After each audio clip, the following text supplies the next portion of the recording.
Once upon a time, in the heart of Lagos, lived a very rich and handsome man. His name was Shola Williams, the CEO of Williams Tech Solutions, a leading technological company in Lagos.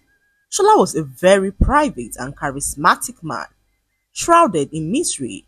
Unlike other wealthy men who flaunted their riches, he preferred to remain in the background, allowing his wealth and influence to speak for him. Because of this, not many people knew what he looked like, and countless women fantasized about capturing his heart. His assistant Jide was his mouth and ears in the public, and so many women tried so hard to befriend Jide, hoping that through him they could get close to Shola Williams.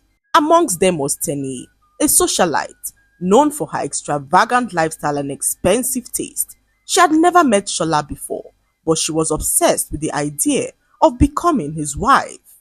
Tenny had dated several rich men in the past, but none of them had the allure of Shola Williams, the man nobody could touch. Determined to get close to him, Tenny set her sights on his assistant Jide. She charmed him, flirted with him, and even made him fall deeply in love with her, just to learn more about his boss. Jide, unaware of her true intentions, fell for her completely. One evening, whilst having dinner, Tenny finally asked the question she had been waiting to ask. Jide, she said sweetly, pouring him another glass of wine. Tell me what kind of woman Shola likes. Jide laughed as he sipped his drink. Ah, Tenny, even I don't know that. My boss is very private, but one thing I do know is that he doesn't like flashy women. Tenny's heart skipped a beat. Flashy women? She echoed. Jide nodded. He always says he wants a simple woman, a woman who doesn't care about his wealth. Tenny's mind raced. If Shola likes simple women, then I will become the simplest woman he has ever seen. The next day, Tenny transformed her entire image. Gone were the designer dresses, the flashy jewelry, and the expensive wigs. She replaced them with simple outfits and braided her hair. She manipulated Jide into introducing her to Shola, not caring that Jide was deeply in love with her. When Jide finally realized what she had done, the pain was unbearable.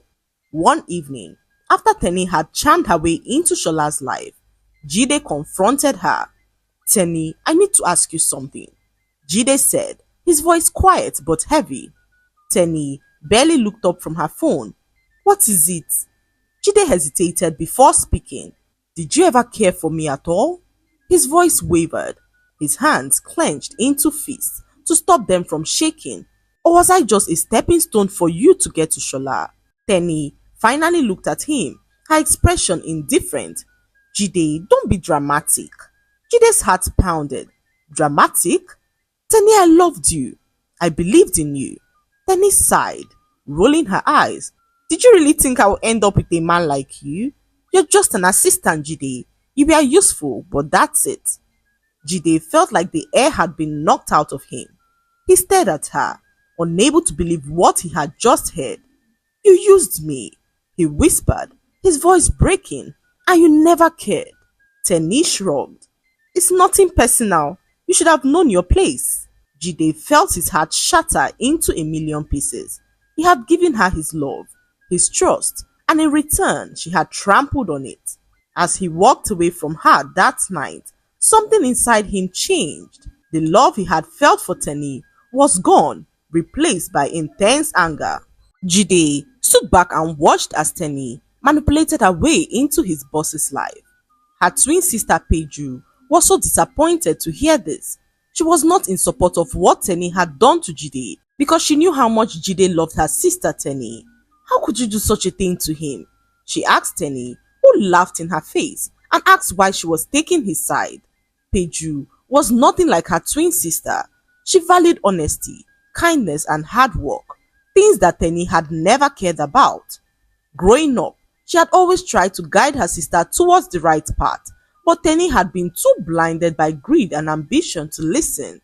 Now, watching the way Tenny heartlessly discarded Jide, Peju could not help but sigh. Jide, I'm taking his side, because Jide is a good man. And you, Tenny, you're a liar and a deceiver. You've deceived everyone, including yourself. Tenny rolled her eyes. Oh, please, Peju. You're just jealous because I'm about to secure the life of a billionaire's wife while you're stuck in your boring life. Is that what you think, Tenny? Peju asked her sister, who smirked and crossed her arms. Yes, Peju, that's exactly what I think. You've always been the good twin, playing the saint, while I go after what I want. But let me tell you something. Life isn't fair to good girls. It favors those who know how to play the game. Peju sighed deeply and asked Tini if she truly loved Shola. Tini paused for a moment and laughed. Love? Who needs love when you have money? She asked her sister, who shook her head in disappointment. Days passed, and Peju found Jide sitting alone in a bar, his drink untouched. Jide, she said gently as she sat beside him. Jide didn't look up. Peju, I was a fool. His voice was filled with sorrow. I gave my heart, and she threw it away like it was worthless. Peju placed a comforting hand on his. That doesn't mean your heart is worthless, Jide. It just means she never deserved it. Jide sighed, his eyes dark with pain. How did I not see it? How did I not realize who she truly was? Peju could feel the pain in his voice. Because you are a good man, Jide, and good men believe in love. But don't let her change you. Don't let her turn you to a man that you aren't. Jide finally looked up at her, and for the first time in weeks, he felt something shift inside of him. Days passed, and Teni succeeded in making Shola fall deeply in love with her. She was the center of his world and ensured that everything revolved around her. She played the perfect role, humble, loving and supportive. She went to charity events with him and pretended to love reading and even spoke about wanting a quiet life away from wealth and luxury. Shola was completely smitten by her. Jide and Peju, however, watched in silence, waiting for the truth to be unveiled. They knew the truth and believed that Teni would be unable to keep up the act for much longer. One evening, Teni returned home to an empty house. Her housekeeper had packed up and left, leaving a short note that read, Madam, I have to return to my village due to family emergency. I apologize for the short notice. A replacement has been arranged for you. She will start tomorrow morning. Teni scoffed as she tossed the note aside. Useless woman, couldn't even last long in this house. The next morning, the doorbell rang, and standing outside was a frail-looking elderly woman, dressed in a faded outfit. Good morning, ma, the woman said humbly, bowing her head. My name is Mama Ronke, and I was sent to work as your new maid. Teni barely gave her a second glance. Whatever, just make sure you do your job right, and don't get in my way. The woman nodded silently as she stepped inside, but what Teni did not know was that this wasn't just an ordinary maid. This was Madame Ronke Williams, Shola's mother. Madame Ronke had long been suspicious of Teni. She had seen women like Teni before, gold diggers who only loved the man for what he could give them. But she didn't want to rely on rumors. She wanted to see the truth with her own eyes. So, using her wealth and connections, she arranged for Teni's housekeeper to leave and took her place in disguise. And now, she was inside the lion's den. For the first few days, Madame Ronke worked quietly observing everything. She saw how Teni barely acknowledged her presence, treating her like she was invisible. She noticed how Teni would smile sweetly at charity events, only to return home and curse at the poor on TV, calling them lazy. She watched as Teni pretended to be simple, only to secretly order designer bags and shoes online, rushing to hide them before Shola could see them. But the moment that sealed her fate was one fateful afternoon. Madame Ronke had just finished mopping the floors when Teni, in a rush to leave for a spa appointment, slipped and fell on the wet towels. Teni screamed in rage, glaring at the elderly maid. You stupid old woman! Are you blind? Do you even have a brain? She shrieked. Madame Ronke bowed her head. I'm very sorry, ma. Filled with so much rage, Teni began to scream angrily at Madame Ronke. Are you stupid? She asked angrily as she struggled to get up from the floor. Do you know how expensive my time is? Do you even have a brain? she said to Madame Ronke, who bowed her head in shame as she apologized once more. Tenny, filled with rage, gave her a hot slap across the face as she pushed her to the ground. Grabbing the back of her head, Tenny shoved her face right into the bucket of dirty mop water. You should be grateful I don't fire you. You useless cleaner, she spat as she walked away, not caring that the elderly woman that she had just humiliated was gasping for her breath. Madame Ronke sat there for a moment as she tried to regain her composure. Inside, she was so furious, not because she had been treated like a common maid, but because this was the woman who wanted to marry her son. She wiped her face with a cloth, determined never to allow her son end up with a woman like Tenny. The next evening, Shola invited Tenny to a private dinner at his family's estate. Tenny, filled with so much excitement, believed that Shola was going to make their relationship official. She walked into the luxurious house, beaming, but then her blood ran cold. Standing beside Shola in the luxurious living room was Mama Ronke, her maid. She was no longer in her maid uniform, and Tenny could feel her heart stop. Shola, what is my maid doing here? She stammered, and Shola's face remained calm. Maid? He repeated, tilting his head as he looked at her shocked. Tenny, meet my mother, he said as Tenny felt the room spin. Her hand shook as she turned to Madame Ronke, who was now gazing at her. No, this can't be possible, Tenny whispered. You're just a maid. Madame Ronke stepped forward, her gaze piercing. No, Tenny, I was never your maid, but you showed me exactly how you treat people beneath you. Tenny's breath hitched. I lived in your house, Madame Ronke continued. I saw everything.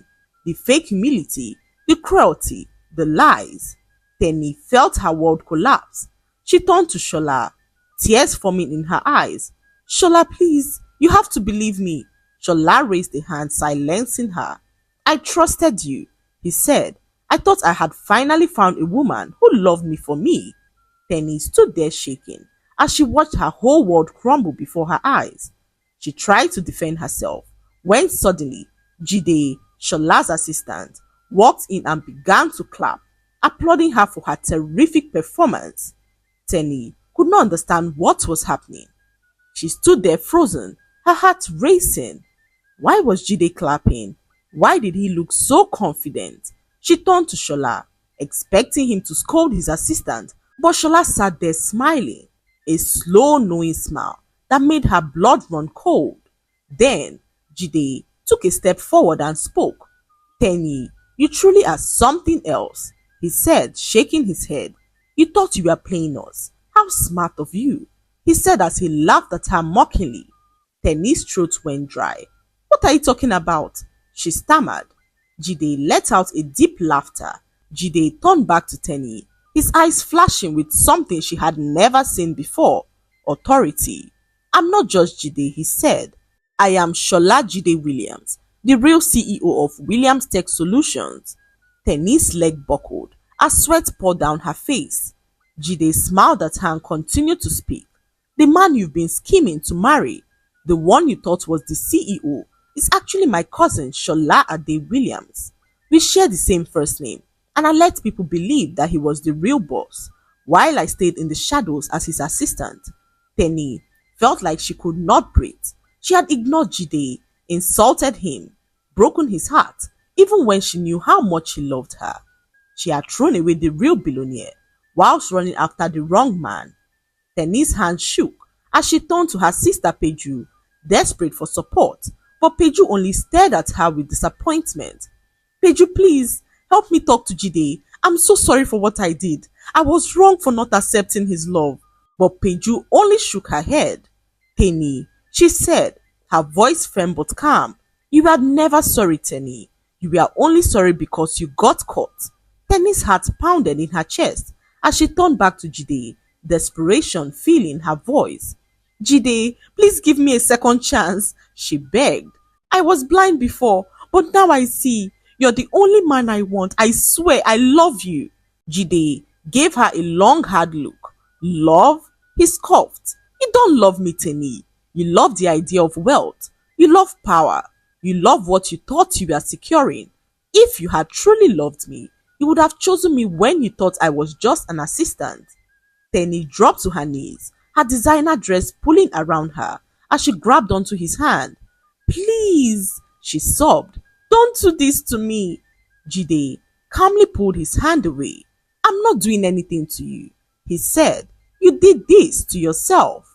He raised his hand and two security guards stepped forward to meet him. Escort Miss Tenny out, and I don't want to ever see her in this house again. Tenny began to plead for mercy. Jide, please, I'll change. I'll be better, she wailed as the guards grabbed her by the arms and pulled her towards the door. Jide watched silently as she was dragged out of his estate. The last thing he heard was her scream of regret. The next morning, Tenny's name was all over the news. Socialite Tenny Ajayi, humiliated and disowned by billionaire family after playing the wrong game. Tenny's reputation was shattered. Her socialite friends abandoned her. No one wanted to associate with a woman who had schemed and failed so publicly. She had lost everything that she had worked so hard to get. Meanwhile, at the Williams estate, a new beginning was unfolding. Peju and Jide sat together as they discussed. The past month had been a game changer for them as they grew closer than ever. Jide turned to Peju, his gaze softer than she had ever seen. You were right about everything, he admitted. I should have seen through Tenny sooner. Peju smiled gently. Sometimes we have to experience the storm before we appreciate the calm. Jide sighed.